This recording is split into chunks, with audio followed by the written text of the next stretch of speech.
everybody, to the joint BRLSI Bath Shakespeare Society event in celebration of the Bard's birthday. We are happy to have joining us today the Right Worshipful, the Mayor of Bath, Councillor Amanda Rigby. And Madam Mayor, I wonder if you'd like to say a few words of greeting. I very much would, Betty. Thank you so much for asking me along. I love literature. I love Shakespeare. And the timing for me couldn't be any better because I'm a very avid member of my local book group. And look what our book of the month is. So it's been quite a busy year being mayor. So I have managed to get to most of my book group, but I have had to fess up that I've not really read the book. This time, not only will I be able to read the book, I'll be able to have the benefit of such a great discussion about it in advance. So I can't thank you enough for the invite. And also, on behalf of the City of Bath, which is a phrase I'm allowed to use, thank you all so much for keeping going through this really quite hard time.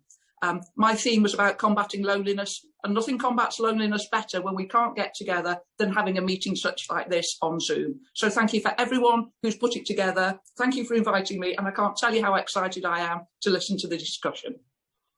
So thank you, Madam Mayor.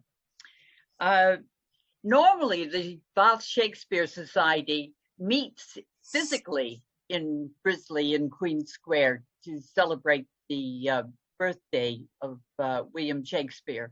But of course, due to circumstances, they couldn't do that. And so we're happy to have them join with us today to discuss Hamnet, the book by Maggie O'Farrell, which I understand is at the top of all the book-selling lists. Now, our speaker today, who's going to introduce the book, is Dr. Peter Davies, and he's the chair of the Bath Shakespeare Society. And he's planning to introduce the book, and then we're going to have a discussion around the 5 questions that we sent you. And to find the 5 questions after he finishes, what you do is you click on chat, which is down at the bottom, and the 5 questions will come up.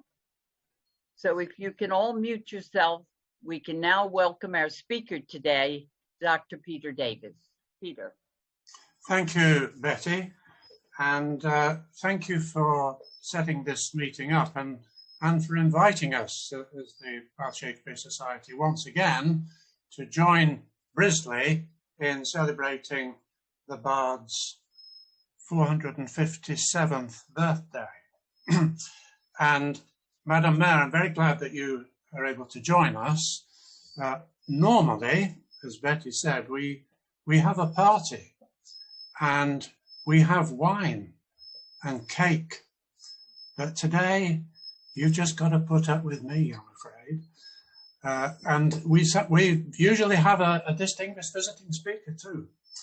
But nevertheless, it's my privilege to introduce this session on Maggie O'Farrell's wonderful book, Hamnet. So it's particularly appropriate that we should be discussing this book about Shakespeare's family. When I first heard about Hamnet, I have to confess that I didn't like the sound of it. Oh dear, I thought, here is yet another attempt to fill in the vacuum caused by a lack of knowledge about Shakespeare's early life. But then several friends urged me to get a copy and read it. So I did, and I enjoyed it very much. At first I read it quickly. I couldn't stop. Then I read it more carefully. I thought for this morning's introduction to our discussion, I would read out 5 short extracts and draw attention to some of the features that must have impressed the judges who decided to award Maggie O'Farrell the Women's Prize for Fiction in 2020 and also the Waterstones Book of the Year. The first extract is on page 78 to 79. If you've got a hardback copy, you'll find it there. I'm not sure of the pagination of the paperback. If it follows the same print organisation as the hardback, then it's on the same pages. But of course, if it doesn't, then I don't know where it is. Anyway, you don't really have to follow it because I shall read it. So this extract, the first extract, I call The Apple Store. The lines and lines of apples are moving, jolting, rocking on their shelves. Each apple is centred in a special groove carved into the wooden racks that run around the walls of this small storeroom. Rock, rock, jolt, jolt. The fruit has been placed with care, just so. The woody stem down and the star of the calyx up. The skin mustn't touch that of its neighbour. They must sit like this, lightly held by the wooden groove, a finger width from each other over the winter, or they will spoil. If they touch each other, they will brown and sag and moulder and rot. They must be preserved in rows, like this, separate, stems down, in airy isolation.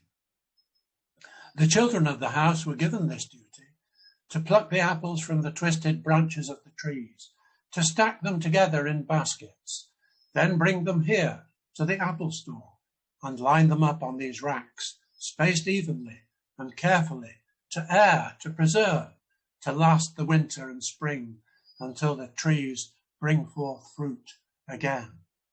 Except that something is moving the apples. What's going on here? The first clue is the rocking of the apples on the shelves. There is an echo of the first encounter in this room when Agnes and the Latin tutor first met, where the Latin tutor ate the apple. Is this a reference to the Garden of Eden? Did she give him the apple? 2 pages later, we read about Joan's scornful rejection of the tutor as a possible husband for Agnes. Then Agnes tells him, I know a way. We are reminded in this extract that the children of the Hewlands household had collected these apples and laid them out carefully in the loft. Then the viewpoint suddenly changes to the kestrel.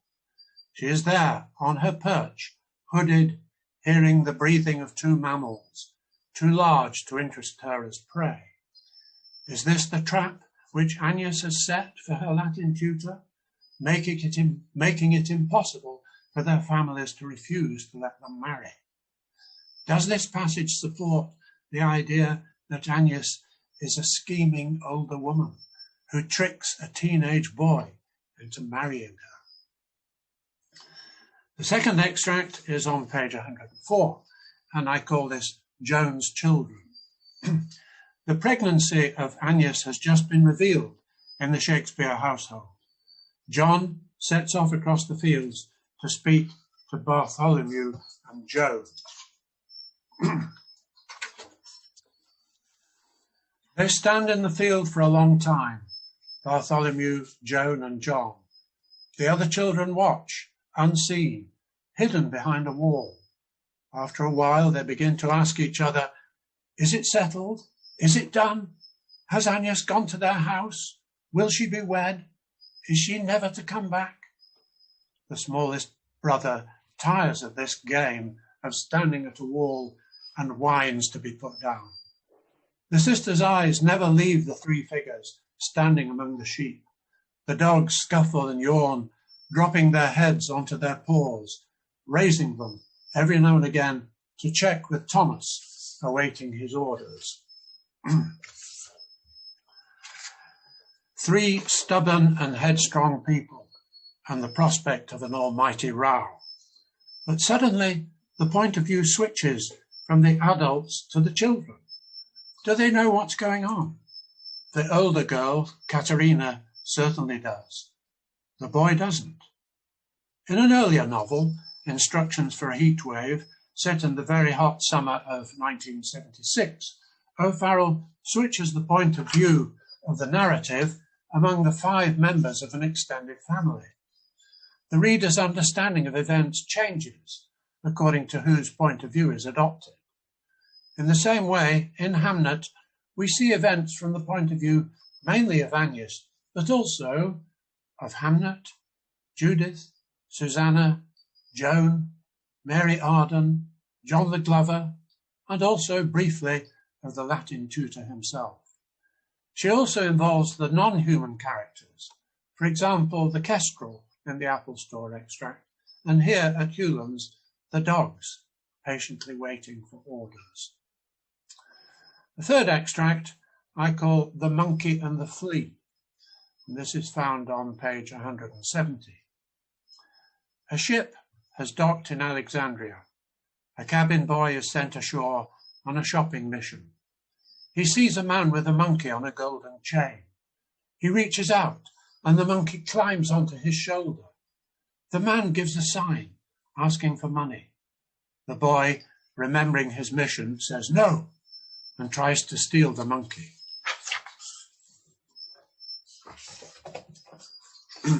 The boy, almost sobbing now, tries to hold on to his new friend.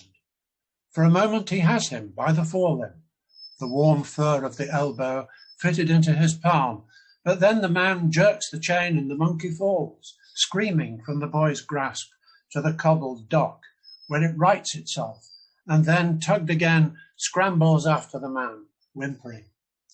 Aghast, the boy watches the animal leave, the hunch of its back, the workings of its haunches, trying to keep up with its master. He swipes at its face, at his eyes, his head feeling bare and empty, wishing that he might bring the moment back, that he could have somehow persuaded the man to let him keep it. The monkey belonged to him, surely, anyone could see that. What the boy doesn't know, can't know, was that the monkey leaves part of itself behind. In the scuffle, it has shed 3 of its fleas. The flea episode has been criticised as an unnecessary interruption, as a change of style from the domestic to magical realism, where only the anonymous narrator can possibly know what's going on. It's also been described as a contact tracing chapter, a vivid illustration of the way in which the bubonic plague is transported from Alexandria to Warwickshire via the cargo of a merchant ship and a glass factory in Venice. It's significant that O'Farrell's cabin boy here is the same age as Hamlet. The boy tries and fails to get the monkey as a pet for himself. This extract has the effect of universalizing the story, beyond the understanding of any of the characters, except possibly Agnes. Also, as in the previous extracts, the animal world and the children are involved. In this chapter, we, the readers, are in a privileged position. We know what none of the characters knows, and we follow the progress of the flea, knowing that one of its descendants has already infected Judith. My fourth extract I call Judith Sees Hamnet, and this is on page 338 to 39. Agnes and the children have now moved into a new place, recently bought by Agnes's husband. It's a huge house, one of the biggest in Stratford. It has 10 fireplaces. Judith has taken to walking about the streets at night, especially Henley Street, where they used to live.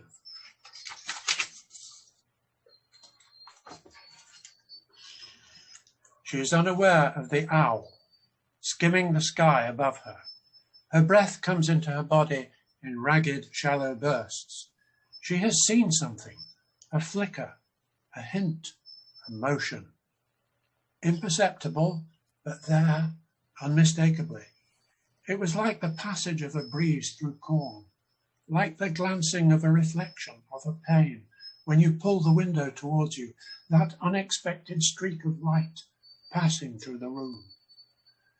Judith crosses the road, her hood falling from her head.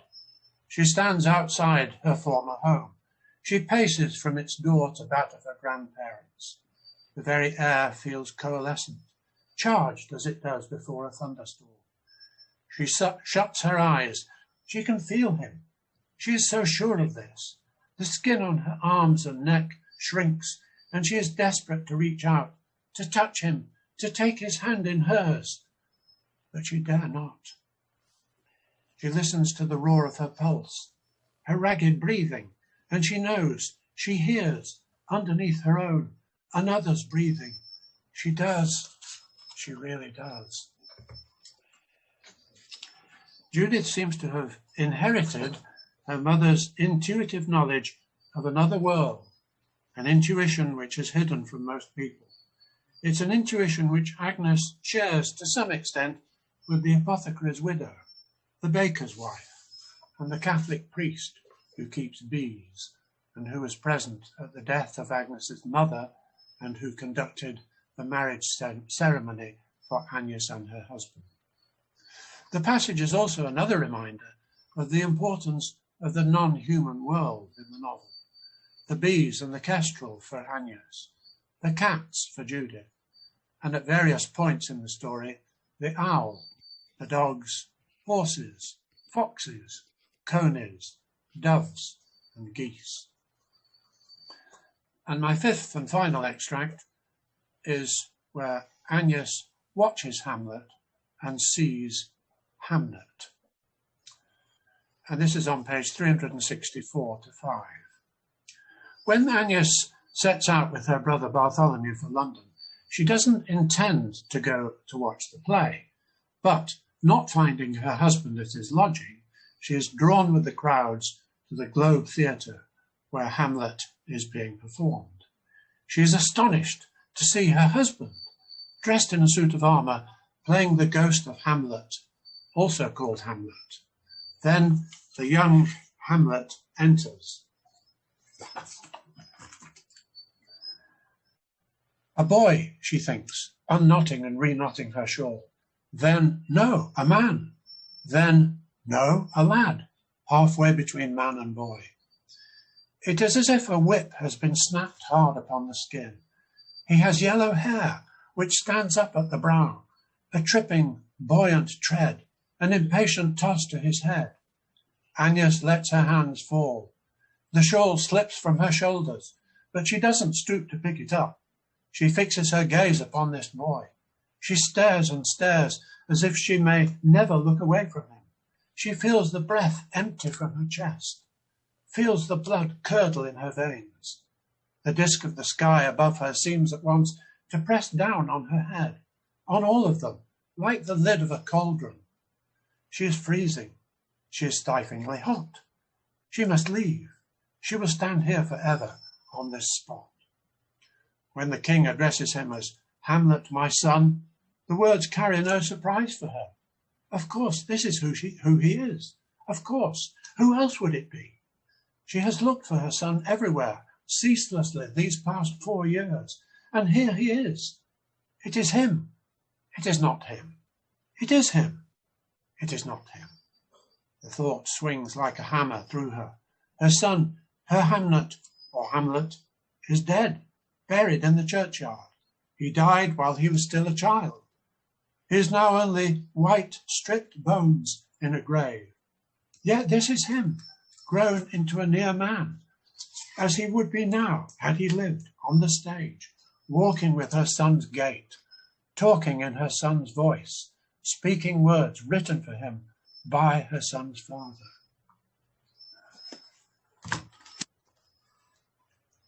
Here, O'Farrell conveys the experience of a woman watching a play for the first time ever. The first time she has seen people pretending to be other people, watched by a large audience. But it's also an experience so intense that it swings like a hammer through her. Her wish to embrace the boy playing Hamlet is so strong that it feels like water gushing into a dry stream bed. This passage has many such powerful images. Another example, when she first sees the young Hamlet, the experience is as if a whip had been snapped hard upon the skin.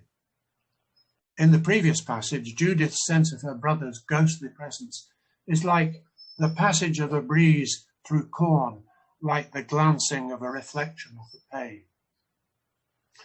In a Guardian interview, O'Farrell talked about her own brushes with death, including suffering from acute encephalitis as a child.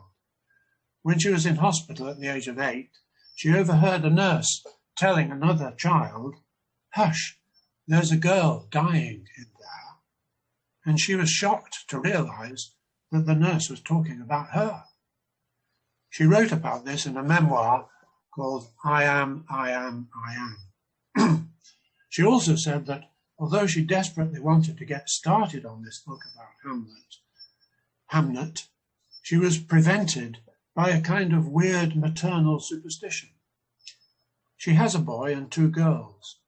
She waited until her son was 17, well past the age at which Hamlet died. I think the habit of linking a writer's life to their work is rather overdone.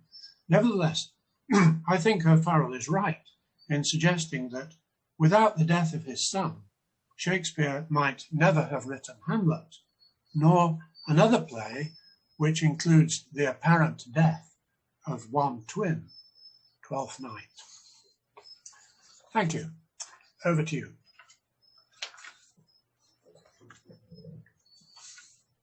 Well, Peter, thank you very much. Yes, right. Claps all around for both giving us a flavor of the language, which I think stands out in this book to such a degree, as well as some of the poignant passages in her book. So we shall now start with discussing some of the questions. And what you need to do is press the chat button. And you should be able to see the first question that we're going to discuss. To what extent does our enjoyment of Hamnet depend on a previous knowledge of Shakespeare?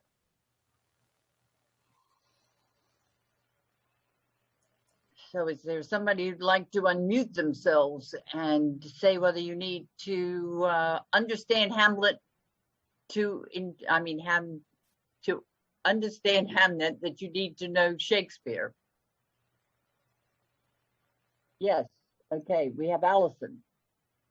I don't think we do. The knowledge of Shakespeare probably enriches our appreciation of the book, but actually Shakespeare is not a major character in this book, and indeed he's not actually present for a great deal of it. The focus seems to be both on Hamlet himself, the child, and on Agnes. And I would say that it's written so much from the point of view of Agnes. Yeah. And that at the end, when she goes to London and she sees the play Hamlet and has this realization that the husband from whom she feels estranged, or has done for some years because he has not returned to Stratford, has in fact been grieving on almost parallel lines to herself. And that's very moving, but you don't actually need to know anything about Shakespeare to appreciate that either. Right, thank you. I think Madam Mayor might want to say something, and then I've got Roger Mason, I think you might want to say something. Yeah, I was actually more or less going to say what Alison has just said. I think it's hard to not know what you already know. And I did study quite a lot of Shakespeare, so I don't know if I got more from it because I did know about Shakespeare. But I think, and I'll find out when I go to the book club, some people who don't know much about Shakespeare, I think it probably works as a standalone novel. You just get more from it if you know more of the allusions that is there. Yeah, thank you. Roger, do you have your hand up, or am I? Yes, you're right. I wanted to say that I enjoyed the book immensely, but the thing that puzzles me is the supposed connection with Hamlet, because although there is a child in Hamlet who has the same name, Hamlet in Hamlet is somebody who is tortured and charged with an enormous debt to his father, which he has to discharge, and which he finds very difficult to discharge. And I don't see the connection between him and the wonderful little boy who sacrifices himself to help save his sister. I just don't see the link. Okay, Peter, would you like to comment on that before we move to the next question on what Roger was saying? Yeah. Yes, I agree with Roger. In fact, I would have agreed with Roger until last night. I watched Maggie O'Farrell on a Zoom event hosted by The Guardian, and she was asked about that, and she said that the play Hamlet was staged 4 years after the death of Hamlet, and she said it's so intense. The experience of losing a child is so intense, particularly a young child, that she couldn't see how it could possibly not be connected with Hamlet, especially looking at the words of the ghost, who's talking about his experience of having the poison poured into his ear in the garden, and then the experience of dying. And I think theologians would suggest that he goes to purgatory, what he's saying in that long speech in Act 1. And Maggie O'Farrell was saying, it's horrible, horrible, most horrible. And she said it can't possibly not be connected with this terrible experience of losing a child. So I said, my answer to Roger is, yeah, I would have agreed until I heard Maggie O'Farrell saying that. And now I think I agree with her. Can I come back on that? Yeah, go ahead, Roger. I see what you're saying, Peter, but the experience of losing a child is truly horrendous, obviously. But I don't link it with the experience of being asked to damn yourself in revenging your father's ghost, because the national structure of law and justice is falling apart. You know, it's Hamlet is burdened with something quite unreasonable. His father shouldn't have done it. His father in the play was quite irresponsible to ask him to revenge him because the fabric of justice was faulty. Quite wrong. And I can't see that a boy who sacrifices his life for his sister is in any way connected with a young man who naturally balks at the idea of killing a man and going to hell. I don't see the connection. Sorry, that's me. You're gonna. Well, yeah, I there's an emotional connection. That's really all I want to say. There's an emotional connection between the words of Hamlet's ghost and the experience of losing a child. So, and I think I'll leave it at that. Yeah. And perhaps then somebody else might have a go at that question. Okay, thank you. I can't see anybody else, so we could go to the second question, which was an illiterate peasant, an ugly woman, a trumpet, who tricked a teenage boy into marriage. These are some of the comments, often by well-known writers, about Annis, which makes O'Farrell's angry. What picture do you get of Annis from reading Hamnet? So I think this is a really strong question, because we must, since she's sort of the central figure of this book, have some feeling about her and what we think about her. So who can I call on to tell me how they felt about this woman?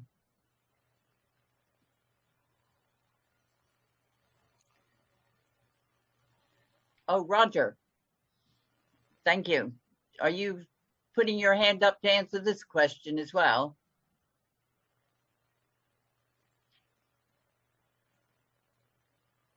Okay, we have Anne. Anne.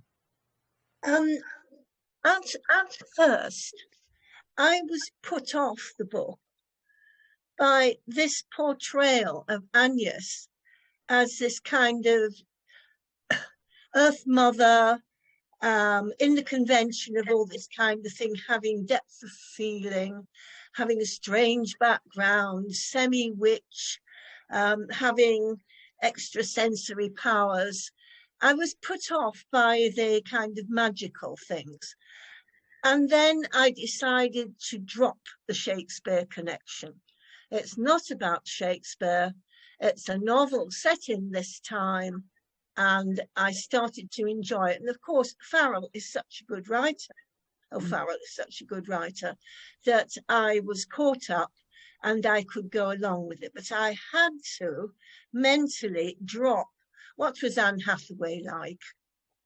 We don't know. She was someone who got together with Will Shakespeare and they had to get married. And we have to just accept that. The book that portrays her it's an amazing character, but I found it off-putting at first because I was still clinging to the idea that this was a historical novel about Shakespeare. Right. Anybody else have a comment they'd like to make? Yeah, Diane. I rather loved her. I thought she had something special about her, and even though it's not a truly historical novel, I have this idea of Shakespeare in my head, in my heart, if you like, and I thought it would have to be somebody very special because he's so special. And having read the Germaine Greer book about Shakespeare's wife, in which she depicted her as somebody really very clever, and that she insinuates almost that she's at the back of the publishing of his works. So it was interesting to compare this sort of earth woman with the more intellectual woman that Germaine Greer depicts. So it's not a historical novel, but I think it just opens out the imagination, and it allows you to sort of enter into those characters. And I thought she was absolutely lovely. Right. Okay, Janice. Interestingly, just to throw something different into the mix, I listened to an interview with Maggie O'Farrell where she turned the question on its head, if you like. She said, everyone wonders what Agnes has done to attract Shakespeare. What was a woman like her finding in a young man like him? If you look the other way around at the relationship, what did he have to offer to her other than being just a young man? But she actually had quite a stable life in that she was farming stock, had brothers, had family, had a settled potential future. And she turns to a young man like him. So you have to look at the relationship almost from both sides to just consider that. Peter, do you want to add anything before we go to the next question? Yeah, thanks for those two comments, Janice and Diane. And Judith's got her hand up, so I'll just briefly respond, and then you could ask Judith. Sorry, Judith, missed you. Yeah, I'd actually never thought of that, thinking of it from Agnes's point of view. That's a good point. And I think she clearly is fascinated by this young man, particularly in the first Apple Store meeting, not the one that I read out, but the previous one. Now, Diane mentioned Germaine Greer. What I think Maggie O'Farrell has done is she's taken what we know of Anne Hathaway, the historical figure Anne Hathaway, which is practically nothing, and she is indignant at the way that gap has been filled in by scholars and really people who she says ought to know better making her out to be this sort of harridan person, an ugly woman who's Shakespeare couldn't wait. He got out of Stratford just to escape her. That is ridiculous, plainly. And Germaine Greer put the record straight. She was she made some very good comments about the so-called insult of the second best bed. And another thing that's worth reading, a poem that's worth reading, is by Carol Ann Duffy called Shakespeare's Wife. I just mentioned that. It's very, very good. Okay, that's me. Right. Thank you, Peter. Judith. Well, I was just going to ask, why is it that everyone's pronouncing her name Agnes? Is there a reason for that? I didn't know who you meant when you started that conversation. And the second thing I'd like to know is do we know anything at all about Shakespeare's wife, other than this business of leaving her his second best bed in his will? Well, do we, for example, know that she lived in Anne Hathaway's cottage? Is that a fact? Okay. To answer the first question, we're actually told in the novel how the Agnes should be pronounced. Oh, we really? Oh, I missed that. In fact, I was curious to see whether Peter could stick with this Annis, because when you see it spelled, you think it should be Agnes. But yeah. Now, Peter, I'll have to turn to you for the second part of her question. Did you catch that? Yeah, I did.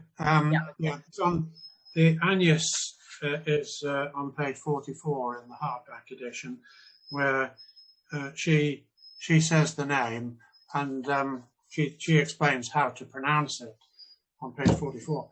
And apparently the name Anne and Agnes, as we would say, were interchangeable. They were considered to be the same name, just as Hamnet and Hamlet were considered to be the same name. I'm not sure about Anne Hathaway's cottage. I've been there, but it's a very long time ago. I think that basically all we know about Anne Hathaway is she was about 8 years older than Shakespeare. We don't know for certain when she was born, but it's guessed that it was about 8 years before Shakespeare. She was left quite a sizable dowry by her father, who was quite a prosperous farmer in Hewlands, as O'Farrell calls it. And also we know when she died in 1623, which is the same year as Shakespeare's first folio. It's easy to remember. And nothing else. We know that she had 3 children, but we don't know anything about her personality. And really, that's about it.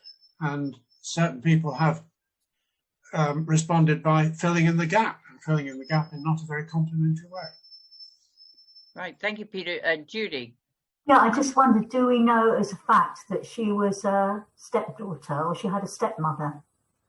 Because I found that very powerful, the portrayal of her real mother and the sort of Cinderella-like experience of living with her stepmother. We don't even know that. I think Maggie O'Farrell says something about that in the book. She says, this is from page 369, some believe that Joan Hathaway was Agnes's mother, while others argue she was her stepmother. There is little evidence to support or discredit either theory. So, as a novel, and we must keep reminding ourselves that it's a novel, I think it works to make Joan her stepmother, who feels a little bit encumbered by having this strange young woman as part of her family. Yeah, that was my feeling, that Annis had a very uncomfortable.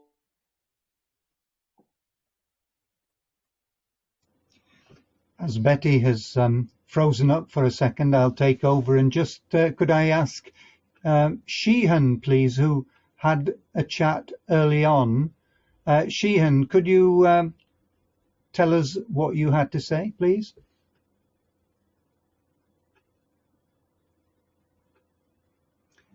And if not, Sheena Jacob. Sheena, could you say something, please? because you also have a chat.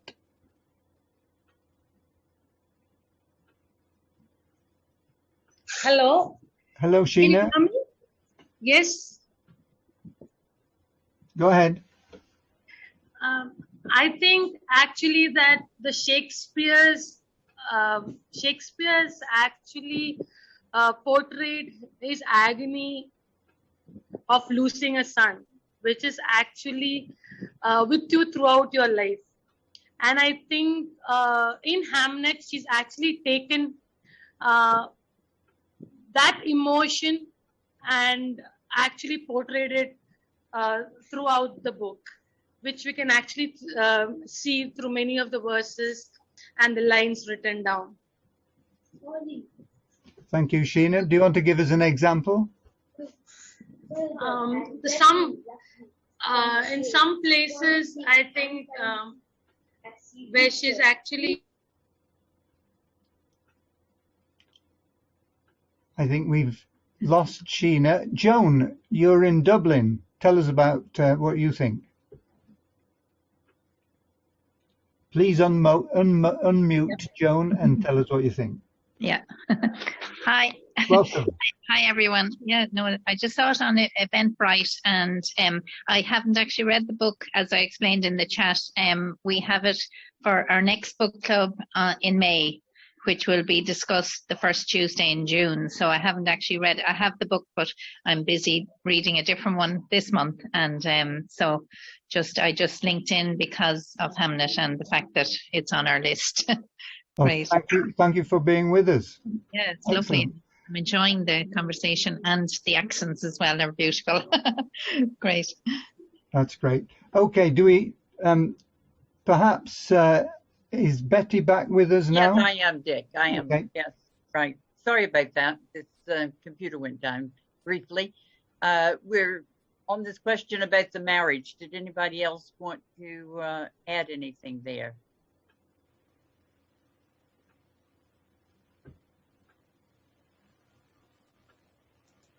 Yes. Right. Okay, Alison, please. Thank you. All I wanted to say was that given the fiction which has been built up about Anne Hathaway, because she was 8 years older and because the marriage records are followed 6 months later by the birth of, or the baptism of her eldest child, Susanna. So this fiction of her being a strumpet, an older woman in capturing a younger man grew up. Maggie O'Farrell, in fact, had a blank canvas. She could portray Agnes in any way she liked. And the way she chose was so wonderfully convincing. Yeah. I mean, both the maternal side of Agnes, her fey side, her otherworldly side, which actually prompted her in the novel to encourage the Latin tutor to go to London on the pretext of sorting out his father's debts, but knowing that he had something else that he needed to do. And she was fully supportive of that. And then the death scene of Hamlet is almost unbearable to read through Agnes and her grief and her laying out of this child. And of course, the fact that she unravels for a long time afterwards, totally and utterly convincing.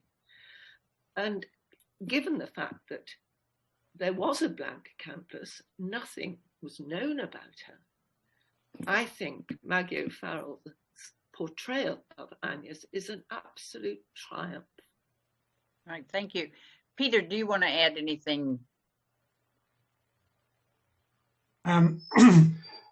Are we discussing question 2 or question 3? Question 3. Question 3, yeah.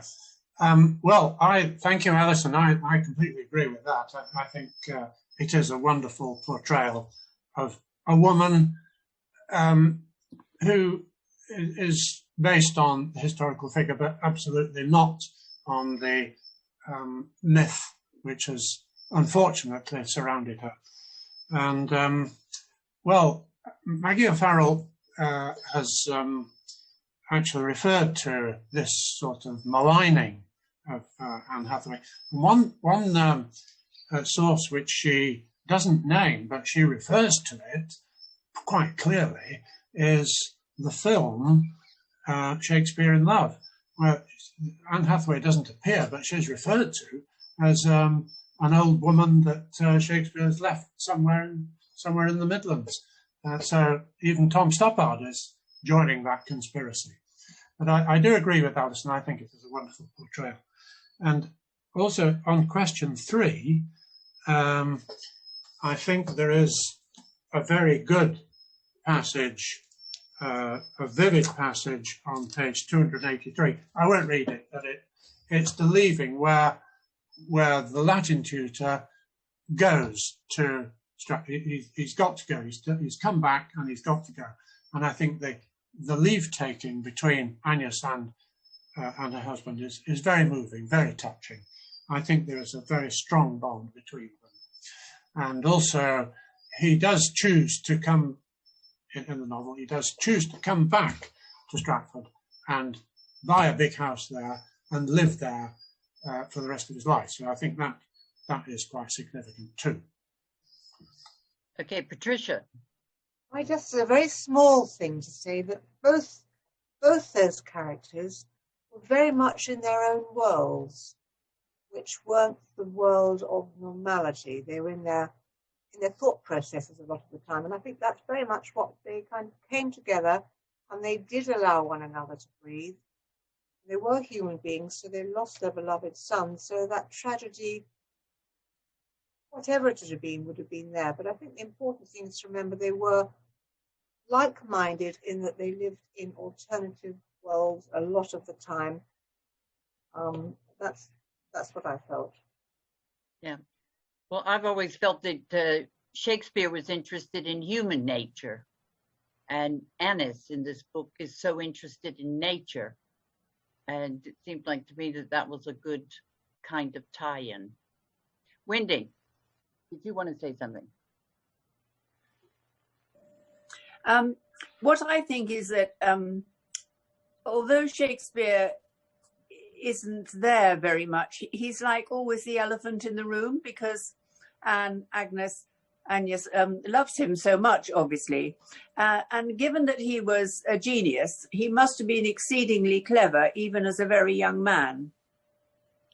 And so I think he chose Agnes to have sex with and to marry because he saw in her an extraordinary intelligence and strength of character as well. Yes, thank you. So we'll go on to question 4, which is what aspects of the portrayal of Elizabethan life most appeal?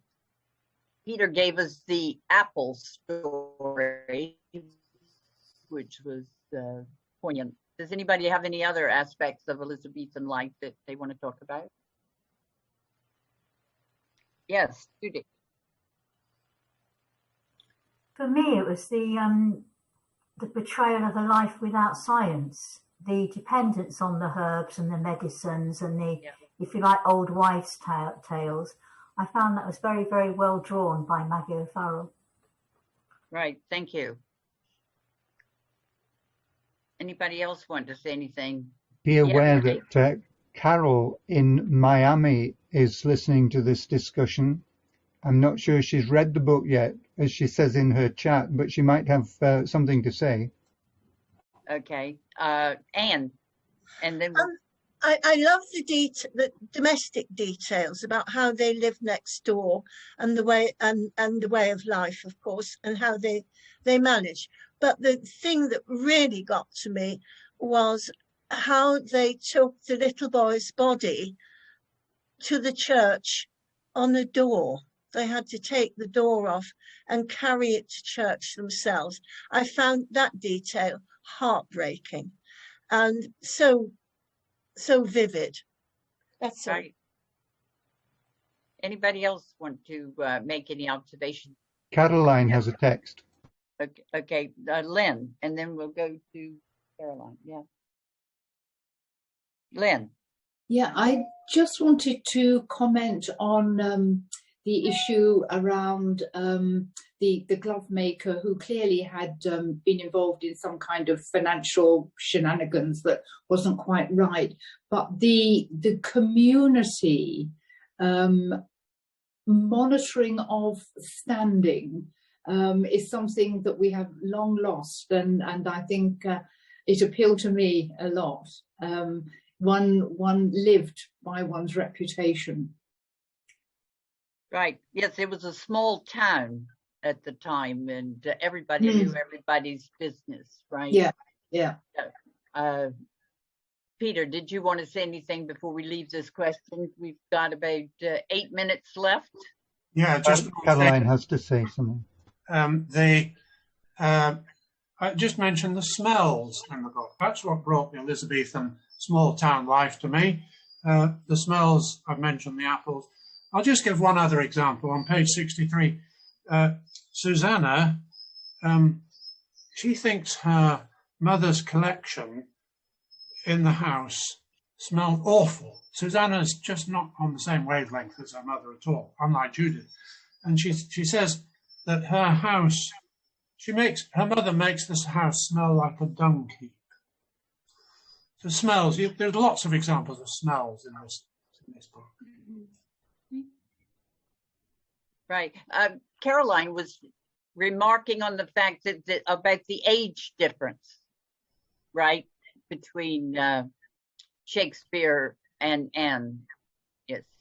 Do you have any comments about that? Whether that should have been viewed skeptically then?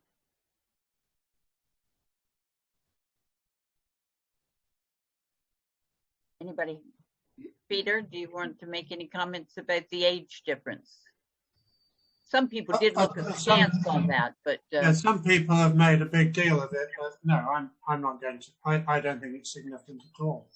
Okay, all right. So, right, Diane. Just a couple of points. I loved the detail of women's lives and how Joan realised that Agnes was pregnant because the rag was missing from the laundry, and she kept count. And I thought that was absolutely fascinating. I thought very interesting Shakespeare's relationship with his father. I thought that was quite an underlying theme right the way through. Yeah, there's so many levels and so many interesting relationships, right? Thank you very much. So, Wendy Morgan. Yeah, so the last question is, Hamlet has been described as a novel about bereavement. How did you feel when you read the final sentence, "Remember me"? Wendy Morgan has a point. Yeah. Yes, I couldn't. I don't think the plague works like that. I can't see that Hamlet sacrificed his life for his sister at all. That's just quite silly, I think. Right. Anybody else want to comment on the importance of that expression, "Remember me"? Peter, what would you like to say about that? I put this question in as a personal question, not a matter of literary criticism. That's how Maggie O'Farrell chooses to end the novel. I think it is about bereavement. It made me think of my first wife, who died 13 years ago, and also my parents. It's an expression of that. There's a very strong theme of bereavement, and that's what it made me think of. Yeah, I think Annis said she would never forget the death. She would always remember him. Right. Okay, as we bring this to a close, I'll turn again to Madam Mayor to see if you enjoyed the discussion. You're ready for your book group now. I not only enjoyed it, I think I'm going to sound far more knowledgeable than I previously would have done. It is an amazing book, and I too, if anyone else hasn't listened to it, I too listened to the Guardian Zoom call with Maggie O'Farrell, and it's always very interesting to hear what the author wants to say as opposed to what you've actually taken from the book. So I heartily recommend listening to that as well. But completely enjoyed it. And when my year as mayor comes to an end, which it does in a couple of weeks' time, I may have more time to start joining more of the societies that I would enjoy. So I think both BRLSI and the Bath Shakespeare Society may be getting a new applicant for a member. Oh, that's marvelous news. And so at the end, could we please thank Peter Davies for his strong introduction and his participation throughout the discussion today. Thank you, Peter. And can I just mention that Peter and his group from the Bath Shakespeare Society have recorded the sonnets, and they will be in the virtual BRLSI YouTube site. So if you go to virtual BRLSI on YouTube, you can hear Peter and probably many people who are here today reciting the sonnets. Peter, do you want to say anything about that before we sign off? Yes, it was sonnets that we read. I think it was 8 sonnets, and also we talked about 6 plays. Yeah, that will be available on YouTube, on the BRLSI YouTube. I'd just like to say about today's session what wonderful contributions you made. I mean, I just did the introduction. I really thoroughly enjoyed listening to the contributions, and it certainly made my understanding of this really marvellous book quite a lot deeper. So thank you. Right. So goodbye to all of you, and hope you'll be joining us for another online talk before too long. Bye. Bye.